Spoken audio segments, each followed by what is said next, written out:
The birth of an empire, the controversial birth of Qin Shi Huang. In 259 BC, in the state of Zhao, one of the 7 great states vying for power during the Warring States period, a child was born, named Yingzheng. Few knew that this boy, born amid war and doubt, would become the first man to unite China under a single empire.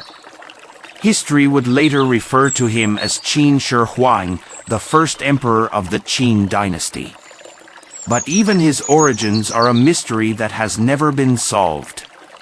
Yingzheng's father, Zichu, also known as Iran, was a prince of Qin, who had been sent as a hostage to Zhao as part of a peace treaty between the two hostile states. Zichu was then just a low-ranking prince among the Qin king's more than 20 sons, unremarkable, with no clear future.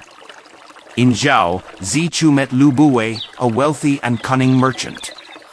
Lu saw an opportunity to change his life through Zichu, and he invested.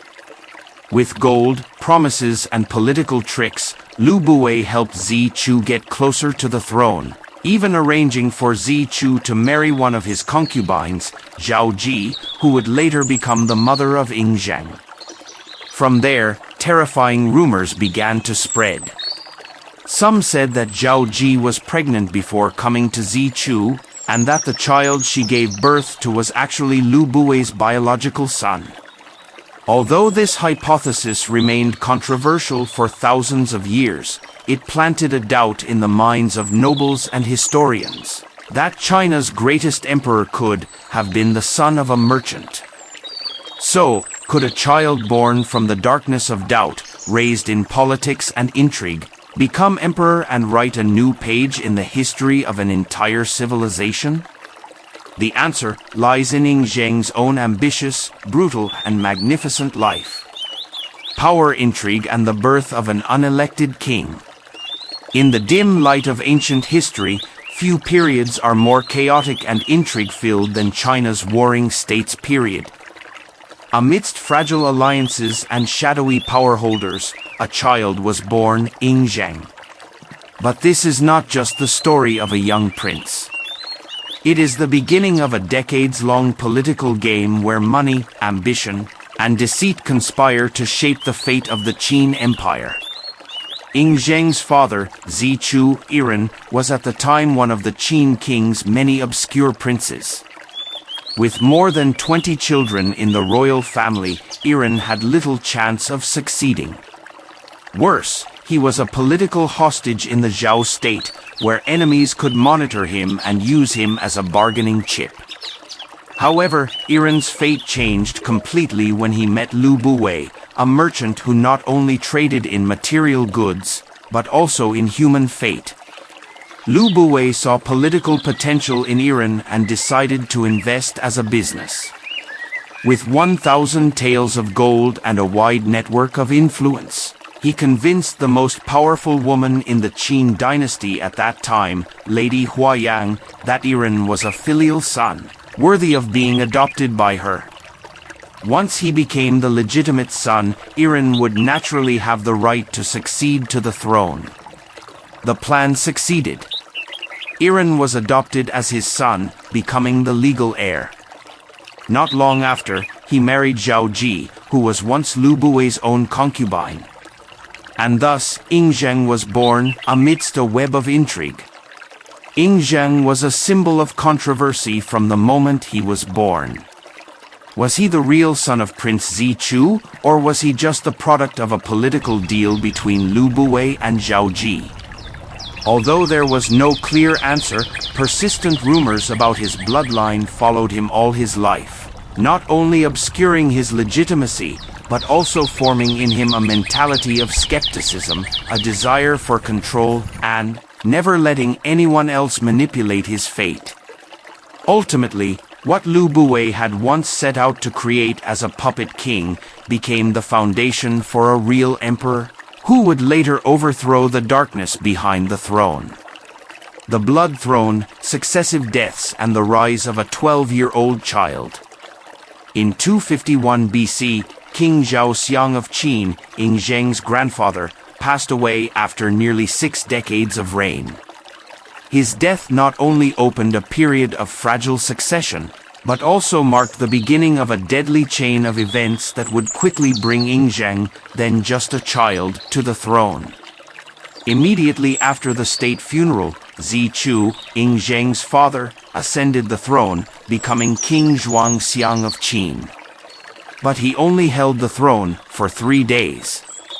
A sudden, inexplicable death. Suspicions arose. Was this the result of a conspiracy? Whispers in the harem and the imperial court were all directed at Lu Buwei, the man who had once brought Zichu to the throne and now had the opportunity to seize full power once again. Indeed, after the new king passed away, Lu Buwei did not need to step into the light. He became the prime minister of the imperial court and officially took over the regency because the successor, Yingzheng, was only 12 years old. A child on the throne, not old enough to rule, surrounded by those who manipulated his parents' fate. Lu Buwei and Empress Dowager Zhaoji, Yingzheng's mother, rekindle their relationship and begin to rule the country in the name of the boy king. But power never stands still.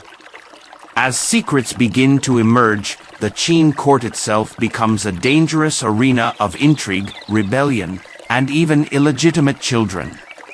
The story reaches its climax when a man named Lao Ai, secretly brought into the palace by Lu Buwei, pretends to be a eunuch to get close to the Empress Dowager. But this is not just a love affair. Lao Ai becomes Zhao Ji's secret lover, causing her to become pregnant and give birth to 2 children.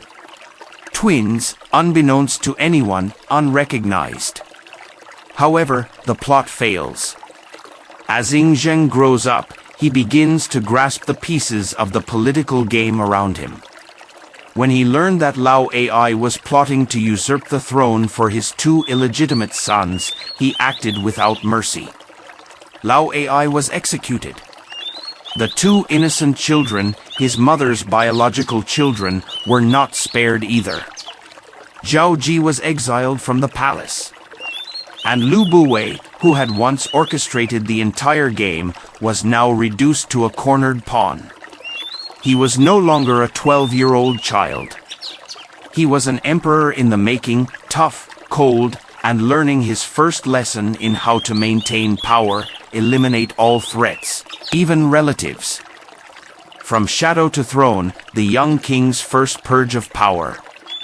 After quelling Lao Ai's rebellion and pushing his mother, the Empress Dowager, out of the center of power, Yingzheng began his true journey as a young king, no longer a puppet. In 237 BC, Lu Buwei, who had once manipulated the Qin dynasty as a political mastermind, was removed from his post and banished from the capital. But Lu Buwei still loomed large, a threat that had not been completely eliminated. Just 2 years later, when rumors spread that he was secretly communicating with vassals to rebuild his power, Yingzheng did not hesitate. He ordered Lu Buwei to be exiled to the dangerous and isolated land of Shu. Not long after, Lu Buwei committed suicide by poison, ending a life of strategy and also marking the end of the shady past of the Qin dynasty.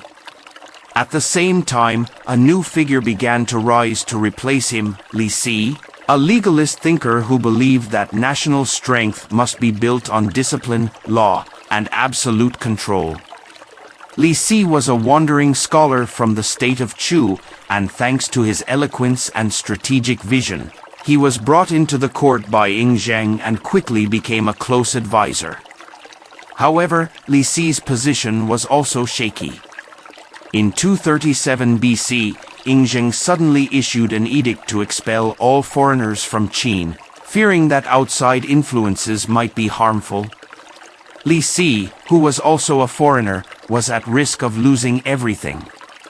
But instead of being afraid, he wrote a sharp memorial to the king, in which he argued that it was foreigners who had helped Qin grow, from generals, scholars to engineers, craftsmen. He even sarcastically said that the horses, beauties, and musical instruments in the palace were not Qin people. Yin Zheng was convinced. He cancelled the expulsion order, and from then on, Li Si not only kept his position but was also appointed prime minister, in charge of the law and administrative system of the whole country. While the internal situation was stable, Yin Zheng began to restore military campaigns. In 236 BC, he sent two talented generals, Wang Jian and Huan Ji, to invade Wei's territory, starting a full-scale conquest with the ultimate goal of unifying the world. However, before he could reach the glory of the emperor, Yin Zheng had to overcome another challenge, the threat from the royal family.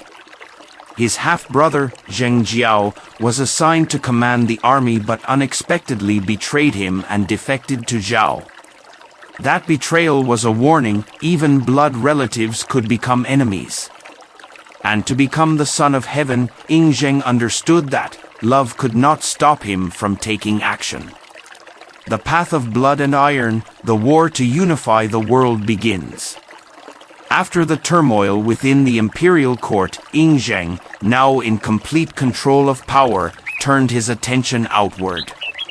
The map of China at that time was a broken picture with 7 major countries competing for power for more than 2 centuries.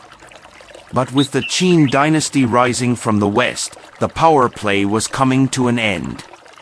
Initiating the unification campaign in 236 BC, Yin Zheng ordered an attack on Wei, a weakened kingdom that still held an important strategic role.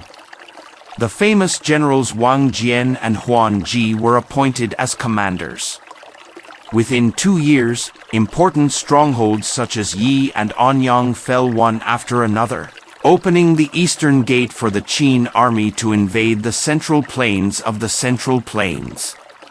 Soon after, in 234 BC, the Qin army continued to invade Zhao, the traditional rival and also the maternal homeland of Qin Shi Huang himself.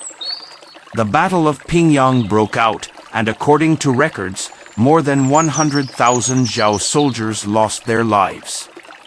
With the momentum of victory, Qin fought not only with swords and spears but also with politics and espionage, dividing the alliance of vassal states, sowing internal conflicts, using bribery and assassination to break the remaining unity. Meanwhile, Han, which was small and weak, was identified as the first target of destruction in the plan to swallow the world. The continuous attacks forced the Han king to send special envoys to ask for peace, including Han Fei, a famous legalist thinker, a fellow student of Li Si. However, the appearance of Han Fei made Li Si jealous. Although Qin Shi Huang was impressed by his philosophy, Li Si framed him for treason, forcing Han Fei to commit suicide by drinking poison in Xianyang. Han Fei's death marked the end of Han's last hope. A few years later, Han was officially annexed by Qin, becoming the first district of the new empire. At the same time, the war against Zhao continued. General Wang Jian, a brilliant strategist, commanded the Qin army to besiege and capture Zhao's capital Handan. The Zhao king was captured, the country was lost, and the people were scattered. By 228 BC, Qin Shi Huang had controlled nearly half of China. The remaining states such as Yan, Qi, and Chu were just isolated citadels in the middle of the Qin Sea. But even though he had reached the pinnacle of power, Yin Zheng did not stop. For him, victory was only meaningful when the last enemy disappeared, and China became a unified bloc under the feet of a single person, himself. The last sword shadow, destroy Chu, peace Yan, conquer Qi, and end the age of conflict. Although he had conquered Han, Wei, and Zhao, 3 of the 7 great states of the Warring States period, Yin Zheng's ambition was not yet over. The map of China at that time had only 3 names, Yan in the northeast, Qi on the coast, and Chu in the south, of which Chu was the most formidable force, with a large army, vast territory, and a long military tradition. However, while Qin was gaining the upper hand, Yan decided to strike first.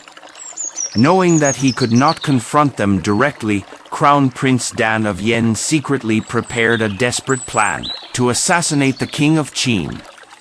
The chosen one was Jing Ku, a talented swordsman.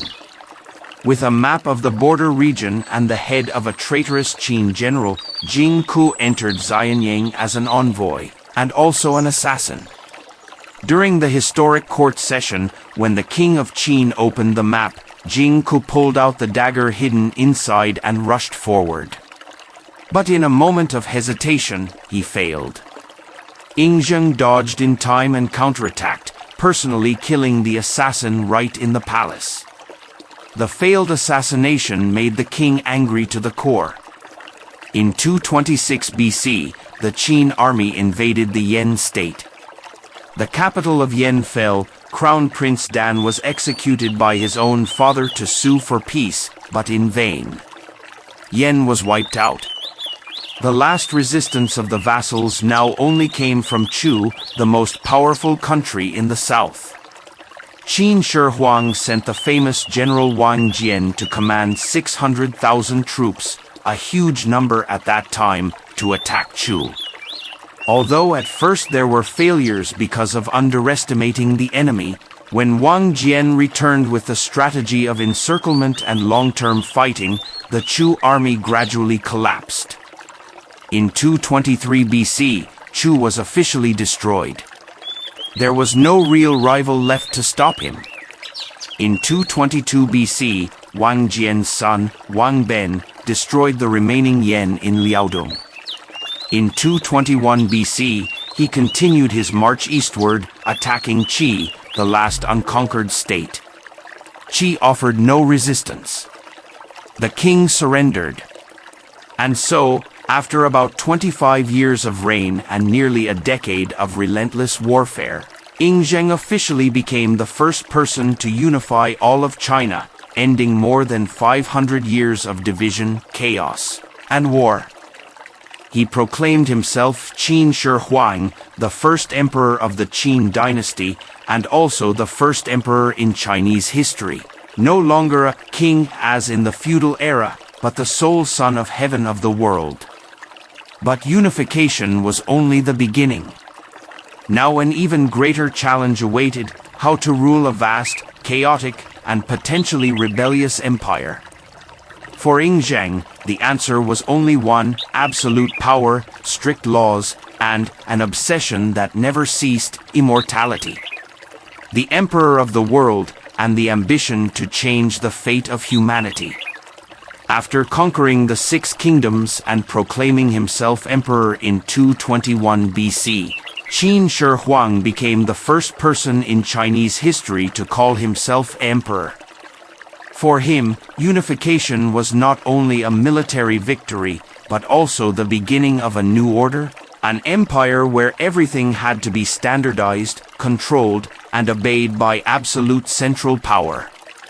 At this time, Qin Shi Huang was not yet 40 years old, but already had more than 20 children. Some people advised him to appoint his sons as kings to rule each region, like the previous Zhou dynasty. But he firmly rejected that model of separatism. Li Si, the powerful and loyal prime minister, convinced him that appointing kings would cause chaos. Decentralization would cause rebellion, as history had witnessed. Instead of appointing kings, he divided the country into 36 districts. Each district was appointed by a central official, directly responsible to the court. This was the foundation for the modern administrative system in China later. Not stopping there, Qin Shi Huang carried out a series of unprecedented major reforms. Standardization of currency, using a single type of currency, the banlit copper. Standardization of units of measurement, from length, weight, volume, all had common standards.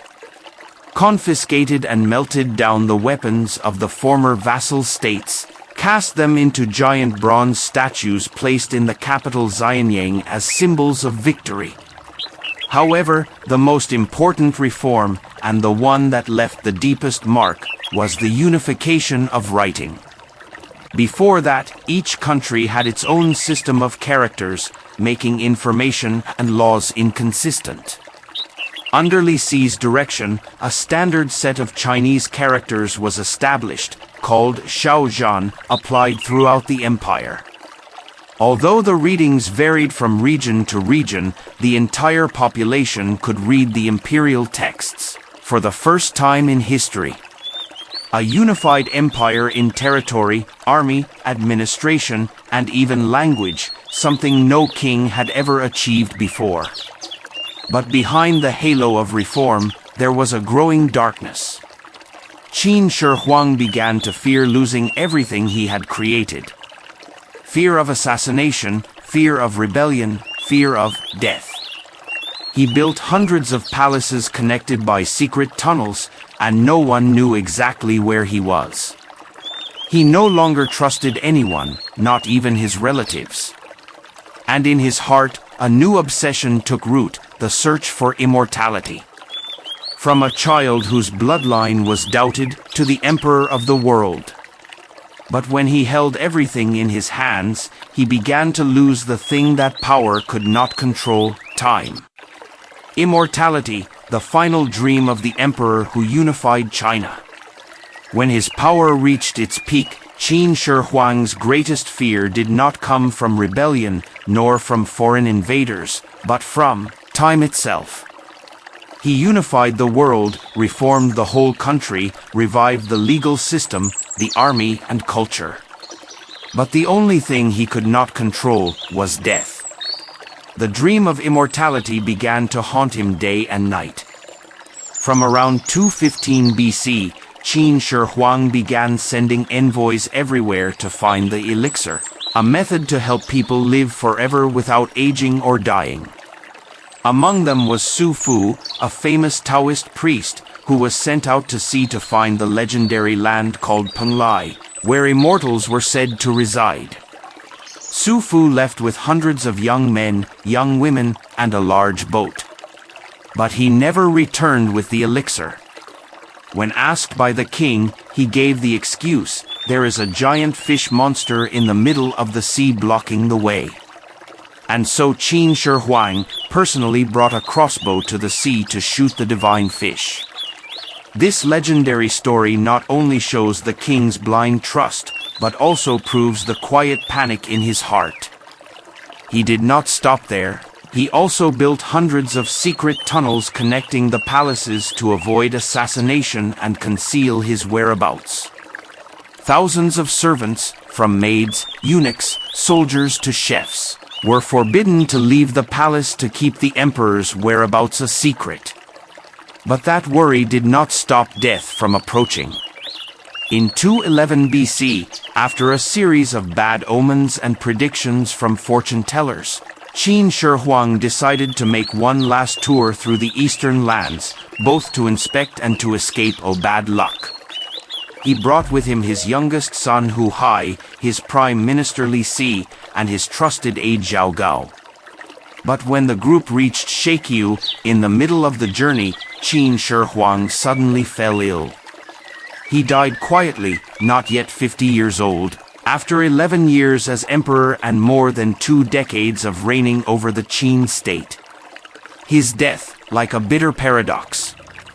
The most powerful man in China, who dreamed of becoming immortal, died in the middle of his journey to find immortality. And then began a dark conspiracy to conceal the emperor's death, changing the fate of the entire dynasty.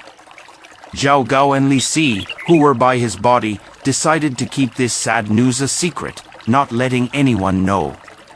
They stuffed pickled fish into the corpse carriage to block the smell of death, continuing the journey to the capital as if the emperor was still alive. Because power, even in death, is still a card for the living to play the final game. Conspiracy under the corpse, bloody ascension, and inevitable collapse. Qin Shi Huang was dead. but no one was allowed to know that. As the first emperor's body began to decompose in the summer heat, Zhao Gao, his close eunuch, and Li Si, the powerful prime minister, decided to conceal his death in order to preserve their power and rewrite history. The hearse carrying the emperor's body was disguised with dried fish to mask the smell of death.